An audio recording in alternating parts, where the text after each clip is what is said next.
तो गाइस लोकी के एपिसोड 6 के आने के बाद एक बात तो कंफर्म है कि मार्वल स्टूडियोज पूरी तरीके से अब चेंज होने वाला है। तो हेलो मार्वल फैंस, स्वागत है आपको मेरे यूट्यूब चैनल पर। मैं हूं अभिनव एंड यू आर वाचिंग अभिनव का अनुभव। तो गाइस आज की वीडियो में मैं लोकी के एपिसोड 6 का ब्रेकडाउन करने वाला हूं। तो ब्रेकडाउन होगा तो स्पॉयलर्स भी होंगे। तो चलिए गाइस स्पॉइलर अलर्ट्स के साथ वीडियो को शुरू करते हैं। तो गाइस एपिसोड की शुरुआत में हमें जो मार्वल हीरोज की आवाज सुनाई दी उसमें से कई सारी आवाज real personalities Greta Thunberg, Neil Armstrong और नेल्सन मंडेला की भी थी। लेकिन यहाँ सोचने वाली बात ये थी कि जब हमको एक मल्टीवर्स में इन सब लोगों की आवाज सुनाई दे रही थी, तभी दूसरे मल्टीवर्स में हमें मार्वल हीरोज की आवाज सुनाई दे रही थी। गाइस ये इंडिकेट करता है कि मार्वल मूवीज में एक यूनिवर्स हमारा वाला भी है और एक यूनिवर्स ये सुपर हीरोज का है। और ये एक और चीज इंडिकेट करता है कि जिस तरीके से दूसरे यूनिवर्स में कैप्टन अमेरिका और आयरन मैन सुपर हीरोज हैं, उसी तरीके से ये सारी पर्सनैलिटीज हमारे यूनिवर्स में एक सुपर हीरो है। इसीलिए हमें उनके यूनिवर्स में उनके सुपर हीरोज की और हमारे यूनिवर्स में एक तरीके से हमारे सुपर हीरोज की आवाज सुनाई दी। इसके कुछ देर बाद गाइस हमको एक सीन दिखाया जाता है जिसमें मिस मिनट अचानक से अपीयर हो जाती हैं। और मुझे तो गाइस ये वाला सीन थोड़ा क्रिपी लगा, क्योंकि जिस तरीके से ये अपीयर होती हैं वो काफी ज्यादा अजीब था। इसके बाद मिस मिनट लोकी को रिश्वत तो देने लगती हैं, लेकिन हमारे लोकी भैया इतनी जल्दी नहीं बिकते हैं और मिस मिनट की बात ना मानते हुए सीधा विलन के पास जाते हैं। अब गाइस बात कर लेते हैं इस सीरीज के विलन की। गाइस काफी सारी फैन थ्योरीज बनी थी और जिस तरीके से मैंने भी कहा था कि हो सकता है इस सीरीज का विलन लोकी ही हो, तो वो तो नहीं हुआ। लेकिन गाइस जिस तरीके से हमें इस विलन को इंट्रोड्यूस करवाया गया उसकी एक्सपेक्टेशन हम लोगों ने तो बिल्कुल भी नहीं करी थी। अब यहाँ पे नोटिस करने वाली बात एक ये भी है कि पूरे एपिसोड में हमें कहीं भी विलन का नाम कैंग द कॉन्करर नहीं दिखाई दिया था, बल्कि एक सीन में हमें वो ये बोलते हुए दिखाई दिया था कि वो कॉन्करर है, लेकिन उसने ये नहीं कहा कि वो कैंग है। लेकिन गाइस एपिसोड में इसका जो नाम रहा है ही हू रिमेन्स,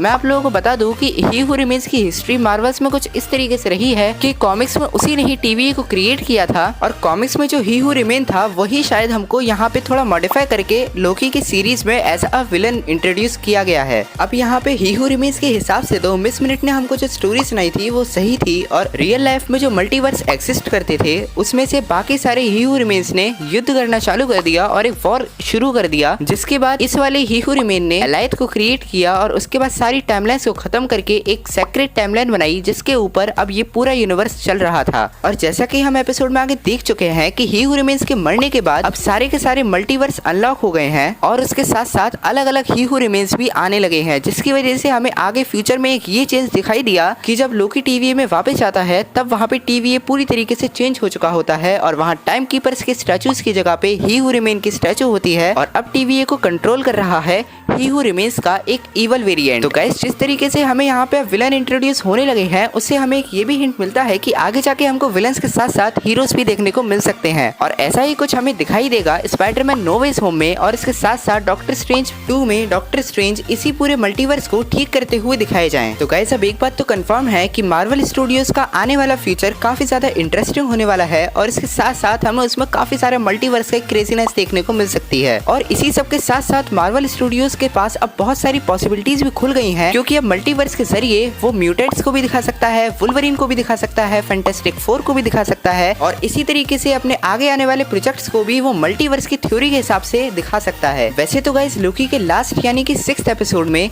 हमको ज्यादातर टाइम ही हू रिमेन्स डिस्कशन करते हुए दिखाई दिया था लोकी और सेल्वी के साथ, लेकिन जिस तरीके से इस एपिसोड को एंड किया गया है उससे गाइस ये तो क्लियर है कि सीजन 2 में ये एपिसोड और भी ज्यादा इंटरेस्टिंग होने वाला है। वैसे आप लोगों को बता दूं कि इस सीजन 2 का प्रोडक्शन अगले साल जनवरी में स्टार्ट हो जाएगा और इस सब के साथ साथ कुछ ही दिनों पहले हमें व्हाट इफ का ऑफिशियल ट्रेलर भी देखने को मिल चुका है, जिसके बारे में मैं अपने आगे आने वाली वीडियो से बात करने वाला हूँ। तो गाइस अगर आप वो वीडियोस भी देखना चाहते हैं तो मेरे चैनल को सब्सक्राइब करना मत भूलिएगा और अगर मैं आपको मेरा ये वाला ब्रेकडाउन पसंद आया हो तो प्लीज इस वीडियो को लाइक करिएगा। मैं मिलता हूँ आपसे किसी ऐसी ही दूसरी इन्फॉर्मेटिव वीडियो में, तब तक के लिए गुड बाय।